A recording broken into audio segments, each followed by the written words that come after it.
Hi everyone, how's everyone doing today?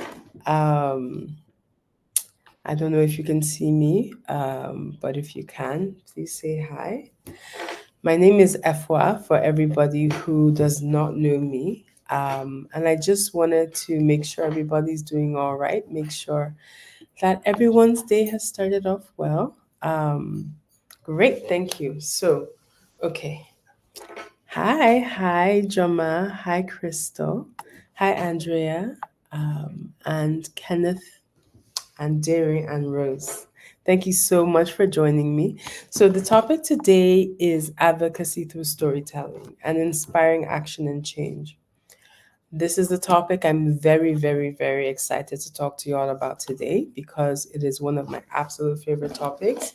Because it's not just talking about storytelling and it's not just talking about advocacy. So I'm going to take y'all through everything I mean over that. And please, everyone, this is an interactive session. So you have any questions, put your hand up. Hi, Rolake, how are you?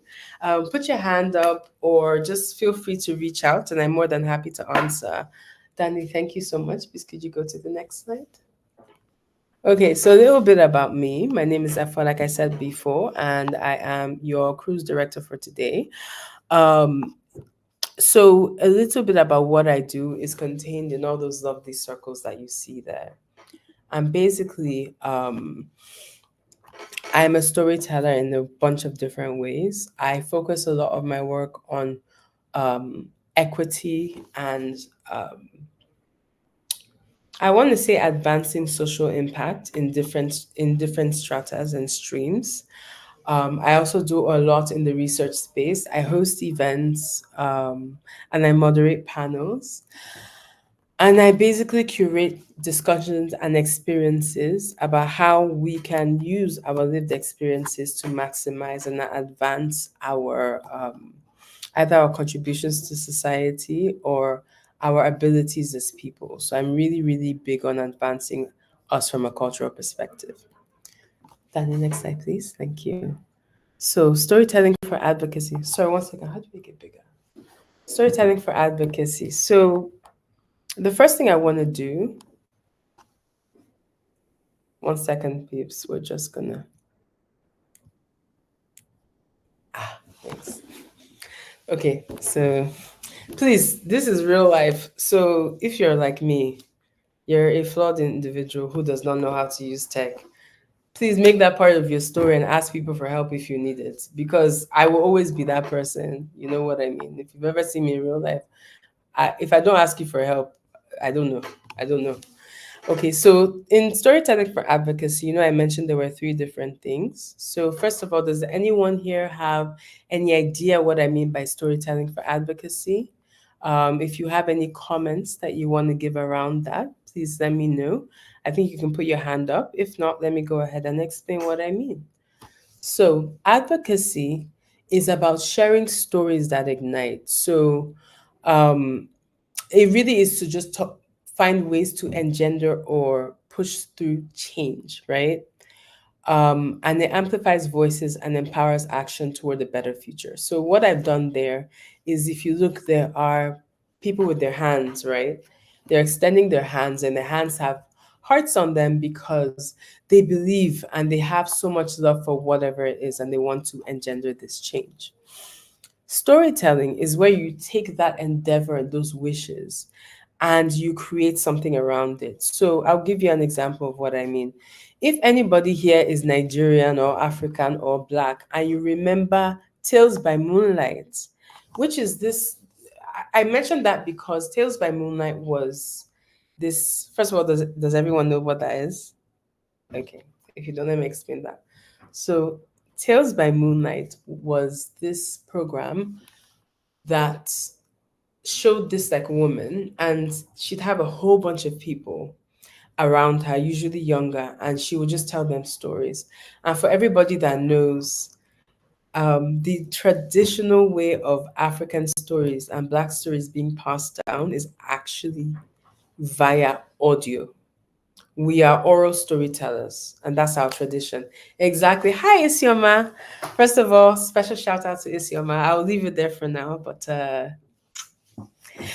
birthday. Anyway, so Tales by Moonlight was amazing because a lot of people found that that is the way that we pass down stories. And unfortunately or fortunately, the way that westernized stories are passed down is typically different. But the way that we will gather around and listen to our elders tell us stories, which is hilarious because now that we're older, and our parents, when they are talking, and we're looking at them, we need to remember that that's because one, we're also going to be those parents. Two, that's how we learn traditionally. And when you look at diasporic communities, you will notice that there's that same emphasis on doing that. And that's because that's actually genetically part of our DNA. So I'll give you an example of a story that they used to tell us when we were younger. Every time you see a tortoise, you know how the shells are cracked. So they used to tell us that the reason that the tortoise cracked his shell is actually a story why the tortoise has cracked his shell. Hey, yes, I'm glad you like Tales by Moonlight Angel, and thank you, Jama. So the reason why the tortoise cracked his shell was because it was greedy and it was stealing all the food, and the food was hot. So it hid its food in its shell, and the heat of the shell or the heat of the food broke the shell, and that's why it has a cracked shell. That is a story that we read and we're all told. Now, if you want to add impact to that, right? Impact to that storytelling, you're going to take the idea, right? And the story, and you're going to say, how do we make sure that we inspire change? So if you are a young parent who does not want your young child to steal food and burn themselves, you're going to tell them that story about the turtle stealing food and keeping it in its back and the heat making it burn. This is a very small scale example, but I hope everyone understands what I mean when I say that this is how we generally look at impacting and inspiring change. If you're doing that on a grander scale, obviously you wouldn't use that. But if you look at the third image in it, right, that is the one with the hands that are now colored and speckled, because all the different structures within storytelling, all the building blocks, all the ideas have now been used to help these people have a wider reach, but they've also come within the story to ensure that they're challenging stereotypes, they're promoting resilience, but the stories have a lot more depth to them than just, hey, I have a wish to effect change. This is, hey, I have a wish to effect change, and here is what I want to effect change about, and here's how we're going to do it. All right. Thank you, Danny. Next slide, please. Okay. So, for everybody, please, I would like you to, this is an interactive bit. I hope everybody's ready. I hope everybody's warm. If not warmed up, please get so. And this part is called What's Your 411? And I love music. So there are going to be a lot of different music references here. I am not sorry about that. And so what's the 411 is two things. One, it's if anyone spent time in America, I think it's different here, right? But if anyone spent time in America, you have your information book, where back in the day you would look up um, phone numbers and restaurant details and things like that. And when you didn't know them, you would call 411. So that became the parlance and slang used especially amongst or within Black culture when you wanted to find something. So much so that it's in Mary J. Blige has a song where she references the 411. I think she does in two of her songs actually. But when I say tell me about yourself, what I mean is the six things that are below, which are the building blocks that I would say you always need to know when you're telling a story. Who, what, where, when, how, and why. So I want you to please remember those. If you've got access to paper or need it or something, please note them down. They will come back later, so there's no need to if you don't have it.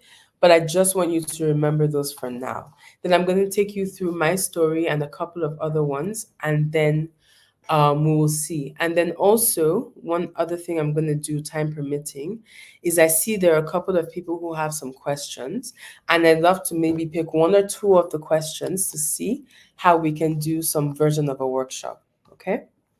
Thanks, Tanis. Can we go to the next slide? Thanks. Okay, so again, things participants should look forward to learning include the building blocks used to craft compelling and emotionally compelling narratives. So doubly compelling. Um, and then we're also going to look at, so that's storytelling mastery. Then there's advocacy strategies, which is using stories to spark awareness and drive meaningful change. There's empathy and perspective. So learning to see through different lenses and amplify unheard voices. And then there's clear objectives. So defining the impact of their story and setting actionable goals. And then the last step is authentic and practical application. So steps to strategically tell stories that champion causes. All right. So now I'm going to tell you a bit about me. So this is my 411, right? And I'm going to tell you it in a few different ways because I think one of the other things that we need to touch on is the different ways you can tell the same story and have them appeal to different audiences. Thank you. So, okay. I'm starting off with a bit of the press that I've gotten over the years with the work that I've done. This covers different aspects of my journey, but they give the same sort of messaging. So, starting off, we have a piece that was written by The Economist in which I was featured, which talked about Nigerian dating. And for people who are real old heads, I had a blog back in the day called Dating While Nigerian, but it was anonymous, so no one knew it was me until this article came out. And that really focused on the culture of dating. But even back then, this was like 2015 or thereabouts, I really wanted people to understand the different ways that we date as Africans and Black people, because I felt like there were so many nuances within our collective understanding. Wherever you were, we all understood certain things, right? And I really thought that was such an amazing thing. The next one talks about, that's actually an article that I wrote for one of the publications in Nigeria, which talks about African female agency. Because, and I wrote that almost a year ago actually, but that's because we really, really need, in my opinion, as someone who advocates for different parts of African culture and Black culture in general, we need to ensure that we are also advocating in a conscious manner. So it's one thing to have things that people write about you, but you also need to be able to drive and set the tone of what is being said, oftentimes by thought leadership. A lot of the other articles around it talk about one of the exhibitions that I had. One talks about me and my contributions to the space, and being what they call a polymath, which is somebody who's good at different things. So all of these, I'd say, they exhibit different facets of my story and the way people understand and recognize me from an external perspective. And I say external because even though I wrote the one that's in the middle called Weaving Tailored Narratives, it's still affixed to an eye that's outside. So someone reading it will get an opinion of me, but that is not something that I can directly control. It's only something I can contribute to because of the other things that are in there. Thank you, Dad. And this is more. So this is another version. And I've included that one is some magazine coverage, which is this one here. The Art Weekend one was more on the exhibition that I had a little while ago.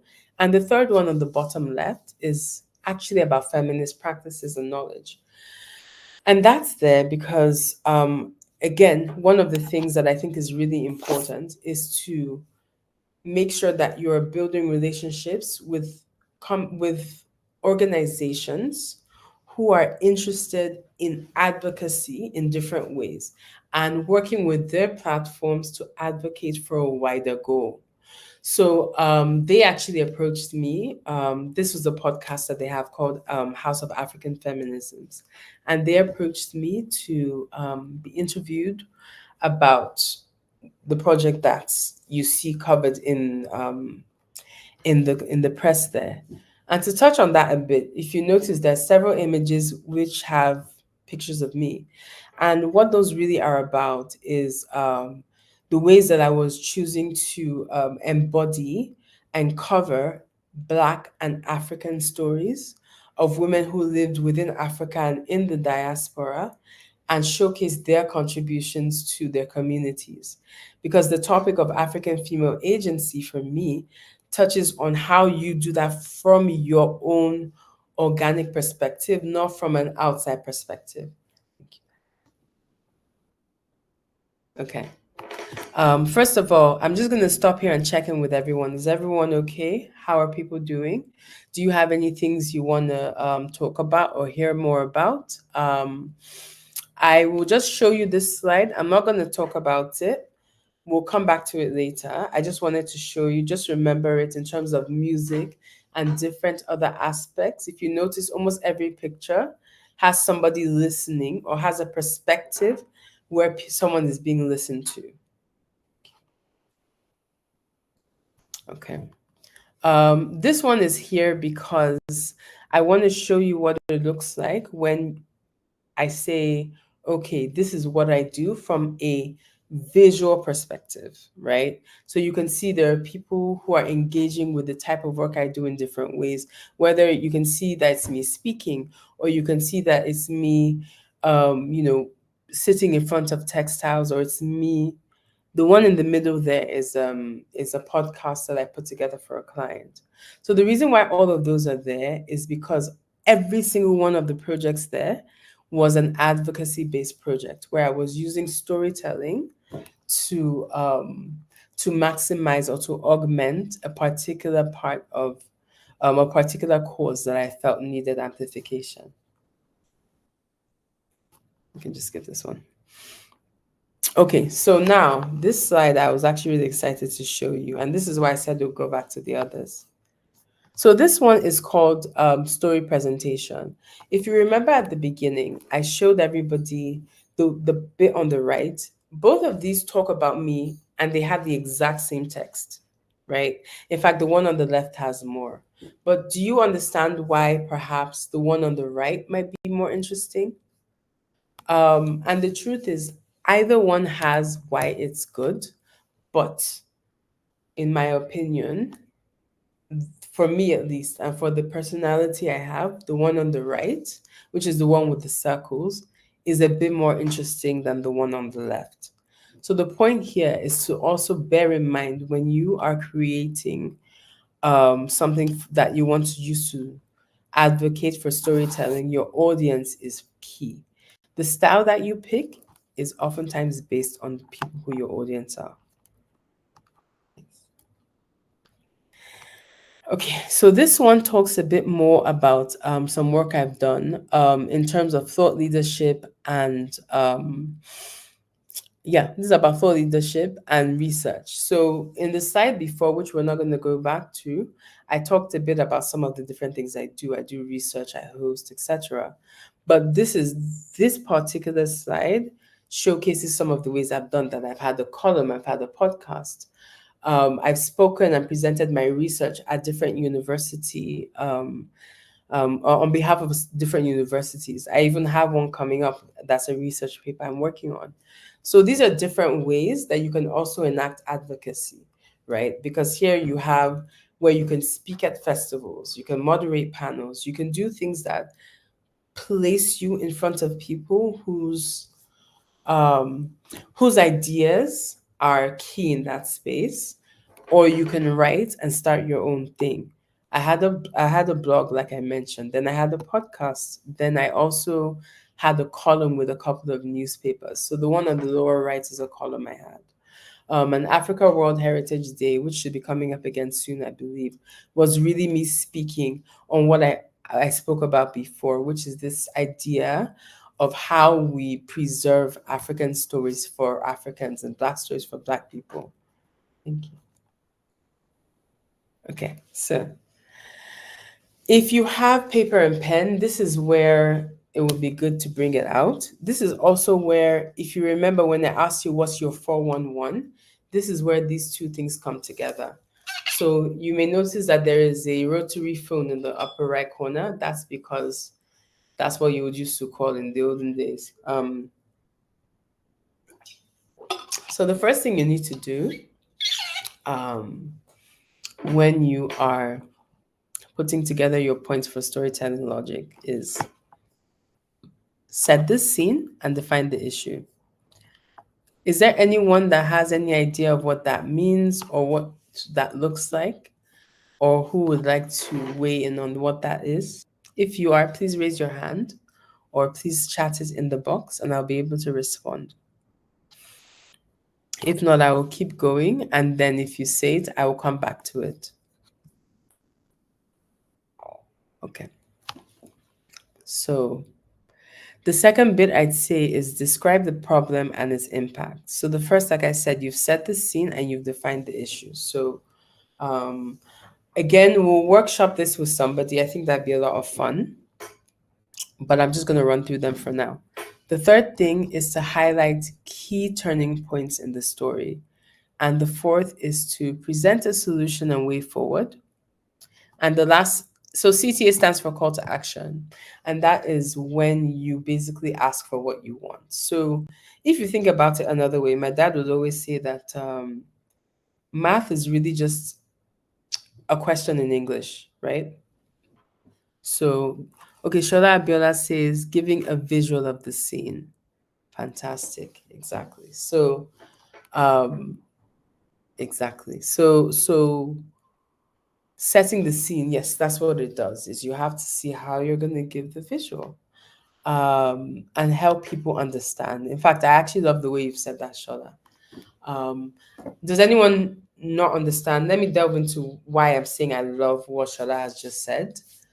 Because sometimes people think that it's visual has to be what you're seeing, but sometimes it's what you're imagining, right?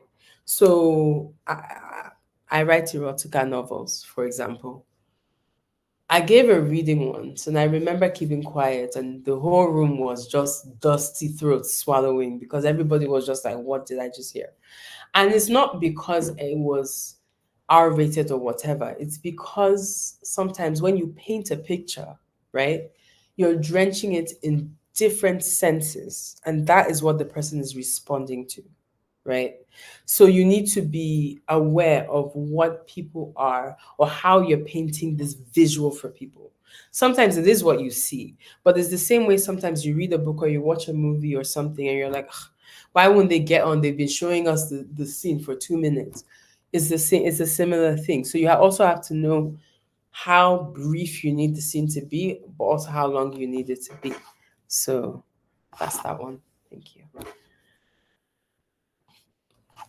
Okay, so we're gearing up to where we're going to have people come on again. And this is back to what I said I wanted you all to remember. What is your blank for doing this? So when I say what is your who for doing this, that is about your audience. Who are you doing this for? As Method Man was saying, what song was that? Yeah, anyway, let me stop there. But yeah, who are you doing this for? Who's your audience? Is it, for example, a school? Is it people younger than you? Is it your kids? Is it your parents? Is it your partner, your spouse? When you're late for work, which of course never happens because why? But when you're late for work and you say that your tire got flat and you don't have a car, there'll be a way you say it that sounds cagey. You may say, oh, it's the neighbor's car or what have you. And the thought process that you take to frame that is part of what I'm talking about when you say storytelling. There you're advocating for yourself not to get fired or dinged. But either way, it's still advocacy in a way. Whereas if it is a boss that you or a colleague with whom you are particularly friendly or non-adversarial, you're going to say, you know what, I'm so sorry, I'm late, please cover for me. And there's a reason you phrase those things differently. And even there, cover for me becomes a call to action because that's what you need them to do. So what is the thing you're talking about? Why are you saying yeah, what is the thing you're talking about? And what is the importance of that thing? Where is the place? So the visual, why you're yeah, the visual of it, where it's been set. Is it at home? Is it outside? What is that particular setting? And then when is the timing? So sometimes you may find that people put out calls for things and you respond almost immediately because they tie into the emotional part of the journey. And they do that sometimes with a thing called urgency. So act now or lose this opportunity forever. These are some of the tools that if you know what they are, then you know how to use them. How is often about how are you communicating this to your audiences? Are you doing this, like I showed you, via writing an article? Are you doing this via an exhibition or an immersive installation? Are you doing this via a TV show or are you doing this in a public speaking arena? And why sometimes is an amalgamation of all of them. If you have any of these six things that you particularly like to do or use, or if you use a combination of them, please let me know. And then we can see how we can workshop that as well. Okay, so this slide, I feel like it would be wrong for me not to touch on this particular topic. And I think it's been less than 2 weeks since the NFL halftime. And I'm saying this sitting in the UK as a Nigerian sitting in the UK.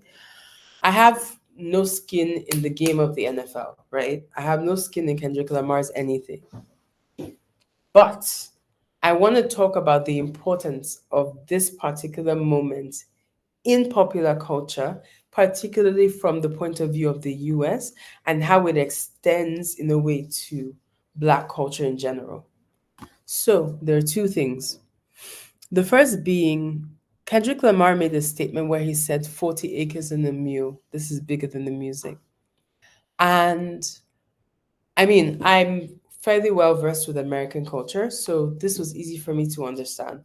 But is there anyone here who either understands it, doesn't understand it, or needs some further elaboration?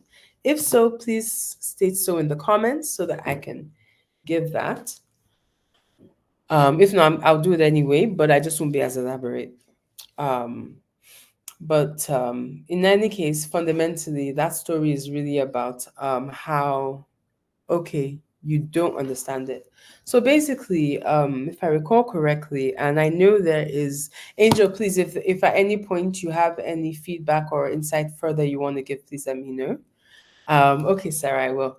So basically, during slavery or after slavery, right? A lot of the Black Americans who were slaves and had previously been slaves were asked to conscript voluntarily to the U.S. Army, right? Ijama says you don't understand. Okay, so Ijama, the point I'm making here is I'm explaining the importance of 40 acres and a mule, and the significance of Kendrick Lamar saying this thing from a point of view of advocacy, because a lot of people looked at his halftime show from the point of view of the storytelling aspect and the artistry aspect, and I'm looking at it from the advocacy aspect, right? And um so every Black person who agreed to be conscripted into the US Army was promised 40 acres of land and a mule, which for people who definitely didn't have that going in. Exactly. So Janet Campbell said a wartime order that promised land and mules to formerly enslaved Black families after the American Civil War. So they all go in, and the people who come out are like, okay, great. So where are the 40 acres and the mule? And they were like, oh, did we say that? Yeah, no, sorry. That was literally what happened. So over the years, 40 acres and a mule has become something that's symbolic of promises that were not kept to Black people in America. Um, but it's also become in a way.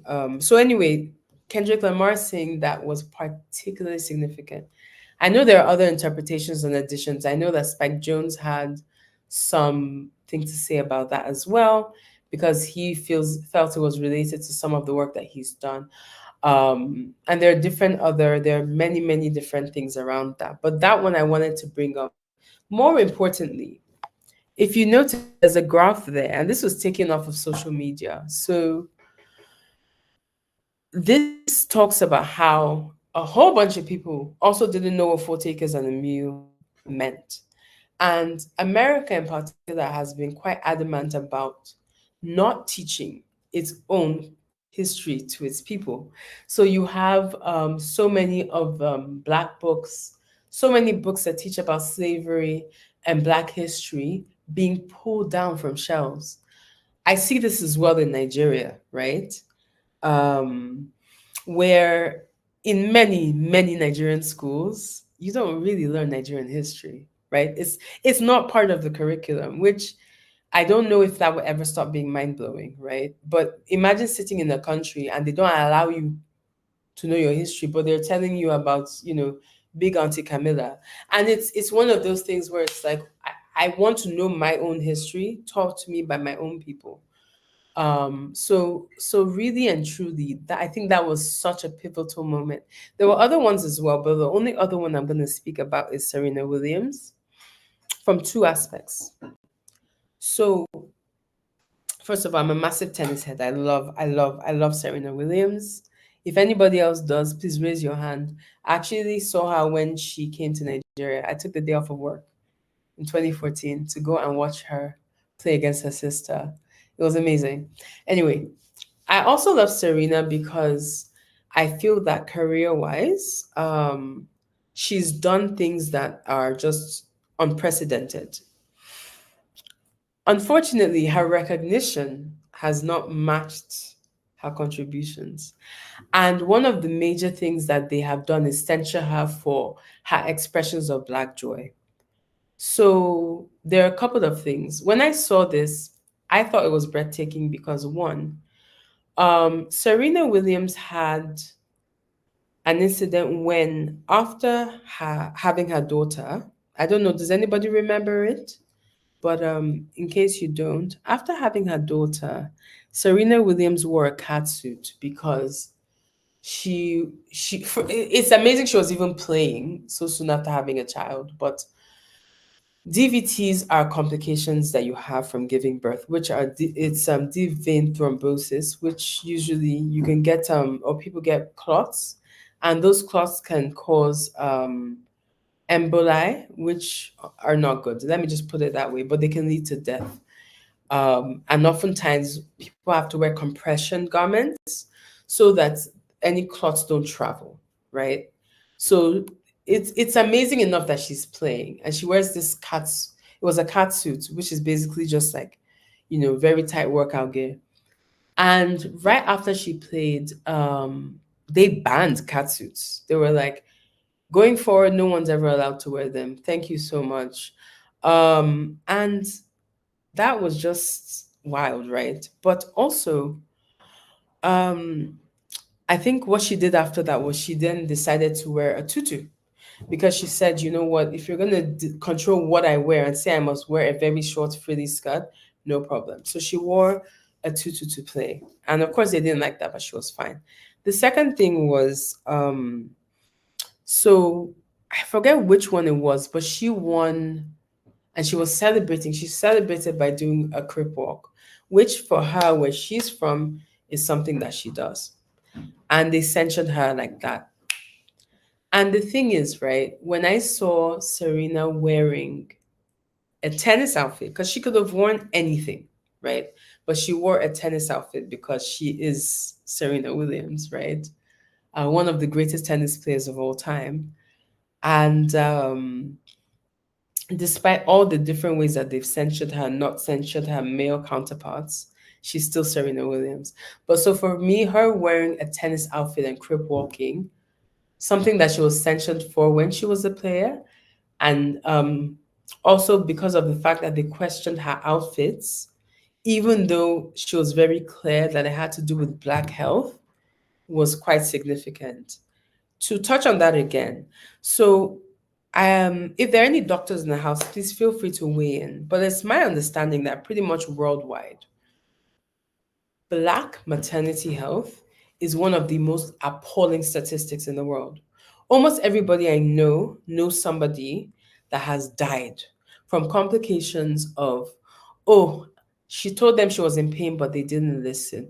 She said she needed pain medication, but they didn't listen to her. She said she was bleeding, but they didn't listen. She said she started pushing, but they didn't listen. Black women's mortality rates are much higher because Black women are not listened to when we talk about pain. We're expected to be able to have higher pain thresholds. Um, so when I read that, and because of my understanding, it was quite interesting and powerful. So I know I've spoken quite extensively about that slide, but those are the two things I wanted to bring up because if you think about it, this is a halftime show where people are playing football, which is a game I don't think I'm ever going to understand simply because there are many, many rules, right? This is American football, by the way. But if you think about the collective power of the millions of eyeballs that were on that um, field at the time, the fact that Kendrick Lamar's video that came out less than 2 weeks ago has been watched almost 80 million times, right? Just the halftime show, right? And you think about the number of people that will see these things, hear 40 acres and a mule and go, actually, thank you, Derry. Exactly. It's higher than other ethnicities. The Black mortality rates are much higher everywhere. So when you think about these two things and you think about Serena standing there hale and hearty, despite all the ways that her power was stripped from her, it has nothing to do with the song itself or with Drake or whatever, all the different people involved. Those two things I thought were really important to talk about. Thank you. Okay, so I think this is where we go back into the practical session. And this is called Tell Me About Yourself Again. So I'm really going to need y'all to please come in and participate on this bit. But even if you feel shy, I'm going to bully my friend who is with me here to be my practical. Okay. So while y'all are feeling shy, we're going to run through it and then anyone who wants to come up, we're going to do it. Then I remember who was it that asked for interview help. So we're going to workshop that for you. Rose, if you're still here, we're going to workshop that. Okay, so hi Laide, how are you doing? Exactly. So Laide has a really good point. She says, I can see how you use almost any art form to tell a story. Basically how storytelling works. Yes. So the point here is this is how storytelling works, but this is how you take something. A story is a story. Nobody cares about the tortoise that was burning his back with eating too much. I think it was even like yam porridge or something he was eating. No one cares about that tortoise. But if you want to talk about certain things to do with maybe burning oneself or what have you, or you want to add an angle to that that has to do with something you're advocating for, that's when it becomes powerful, right? And the most important thing with this thing is you need to find a way to make it personal, right? So I may have a story for myself or about my family members that is something that I can make personal and take that story and use it to advocate for a wider point. But now I want us to all say, tell me about yourself. So if you remember at the beginning, I said, what's your 411? And I said I was picking it because your 411 is a number you call and you ask for information. And you probably have like maybe 30 seconds. And I want you to imagine that now that I've explained everything I've explained, right? I want you to imagine that you are in a lift or you're walking somewhere with somebody and you have to tell them about yourself and they're waiting until split second. I'll give you an example of one that happened to me. So at a conference, and I had been practicing my speech. I do communications, I do this, I do this, I do this, I do this, I do this.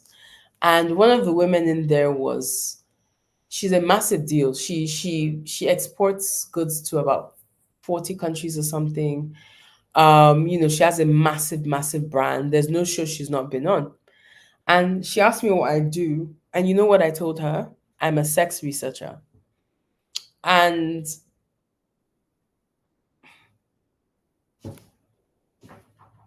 that was my response to myself. I was like, why would you? Why? But that was what came out of my mouth. And it made me realize that sometimes you need to practice your 411 so that you don't give information you don't feel like giving. But sometimes, just roll with it if that's what happens. But that's why it's important to know your who, what, where, when, how, and why. So Danny, can I use you please to practice? Sure. Okay, so tell me about yourself. So my name is Daniela, but I formally go by Danny by pretty much everyone. What I am the brand partnership manager for GTA Black Women in Tech. My where, I am based in London, but I'm originally from Portugal. My parents have Angolan and Cape Verdean roots. And my when, I guess I could talk about, I moved here when I was about 7, which I feel like seems to be every immigrant's backstory. Like I moved here when I was 7. No, but I actually did. I've been here for majority of my life. And then my how. Ooh. She just wants to see. Should I be on camera? I'm going to turn my camera on.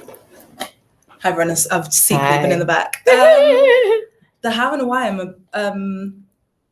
I guess how did I get into brand partnership management? I guess is that what you're trying to get out of me, or? So sometimes your 411 can be more about you. So. Me, if let's say I said my who would be okay. My name is Ẹfua. I am a storytelling. Oh, they can't see us. Oh, they can't see us both? No.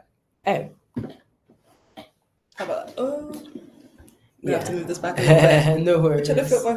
I'm and then they don't tell you the older you get, the worse your eyesight gets. Surprise, surprise. So fantastic. So your who, I can say, okay, my who, this is who I am, right? My what I do can be, okay, I'm a storyteller, or what is my what? So remember I said, what is your reason for telling the story? So if I want to tell you a story from an advocacy perspective, right? Let's say I want to advocate for bigger sizes in stores, right? So there we go. It's like one of those YouTube apology videos. God forbid.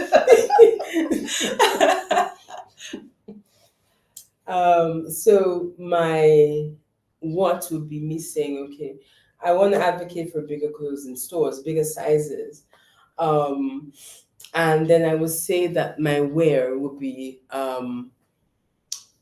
what is my where? So I'm talking about this. My positioning is because number one, I am not a skinny mini, but even if I were, I believe that everyone should have access to or the ability to feel beautiful or to have clothes or to feel like they have options, right? My when would be me saying, okay, when you're telling a story, you want to also think to yourself, when is it? How do you want the story told in that sense? So, when are we going to look at having these things? Or when do we think that would be a good time? Is it in 3 months? Is it now? Is it that we want a situation where people are able to buy these clothes once a year, once a day, or whenever they want? The how would be, we would like it to be in the story, but it's also me saying the how of how I like to tell stories. That one varies. And then my why will be what I said before, which is that I believe all women have or ought to have access to clothes so that they can feel beautiful and go on lovely dates and not feel like they have to wear a couch cover. I'm looking at you designers because why? So it's so those things, when you put them together, right? They help you formulate what we call the building blocks. It's also a tool that's used in journalism. So when you are giving somebody a story, you have to have those things covered, right? Because these are literally the elements of a story: who, what, when, how, why. I'm big on why, and I'm also big on how. So let's go to the next slide. Well, Danny, can you understand? Do you see what I mean? Yeah. So for you now, how would that change the way that you are formulating your story? Okay, so my who, obviously I'm Danny. I'm the brand partnerships manager for GTA Black Women in Tech. My where, we are a London-based organisation, but we are also based in France, Ireland, and Germany. My how? Yes. My how? Where am I? Where? Because remember you're advocating for something. So let's say you're advocating for GTA. I'm advocating for more Black women in tech. So that is my who, my what, my where, my when would be. The when is hard. Is that like? It's very tough right now. It's tough. It can depend. It can be like, okay, when. Sometimes it's more around the timing. So is it something that you're like, okay, you know what? I want more Black women in tech now. It also or I want it in the future. But either way, it helps you more around planning, right? So knowing that, okay, so if I want to have, let's say, an event at the end of the month, then I know that, okay, this is the plan and these are the steps I'm taking, and that will be woven into the way you tell the story, right? So if I want bigger clothes in the stores, I'm like, well, if I start telling these stories now and I start an Instagram handle, for example, showcasing larger sizes or larger companies that have larger sizes now, by summer, there should be more options, right? So it's things like that. That's how the when plays into it. So I guess it could be like, okay, so in the next 10 years, we want to see an increase of like 20 or 30% more Black women in the tech industry in the UK. Something like that. Obviously, we want to see 100%, but we're working on it. So the how, doing events, partnering up with different brands to, have this talent pool, collect the talent pool, build a community around it. And the why is we need more diversity in all aspects of life, but especially in tech. And we need to kind of like eradicate this idea of the talent isn't there when it clearly is, because we have all of you obviously on the call and our amazing community. So that's a brief. I love that. And another thing as well with women in tech is, there's this idea, I think, especially amongst Black women and Black people in general, that we have to earn everything, right? And we want to earn it. Women in general, we want to earn it to 110%. Oftentimes, our counterparts don't feel they need to earn 110%. So I feel like we also need to sort of dead that idea. So I'm a woman in tech, but clearly I can't use a laptop that well. I'm good at typing, but when I plug it in, it uses electricity, so it's tech. But all quips aside, the fact is we also need to give ourselves a more expansive mindset when we think about the ways that we can work. Because the truth is, until we give ourselves permission to do that thing, it's not going to get done.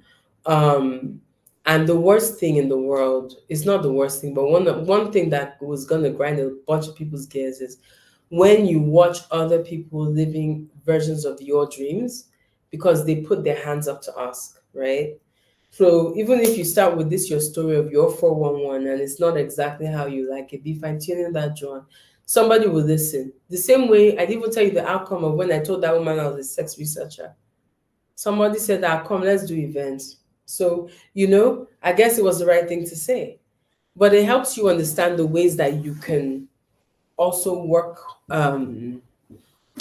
at delivering yourself, but you can also always change your story whenever you want, if that's what you want to do.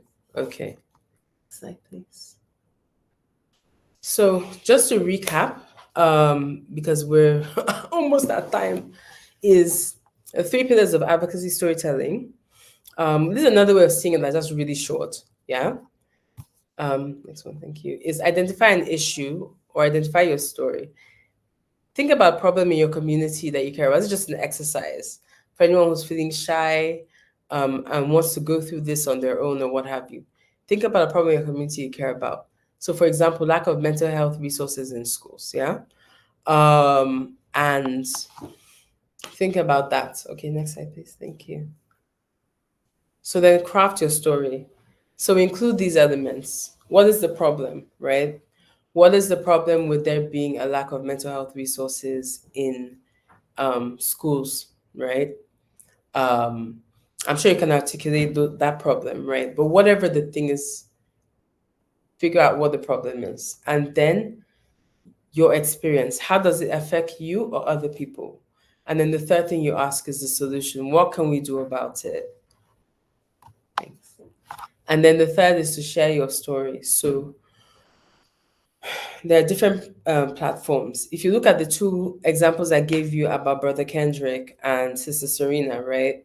Share your story. So they use social media, clearly some forms of arts and public speaking, if you will, or writing. So you can start a campaign, you can write a blog, you can create a video. There are other aspects as well. You can have performance pieces.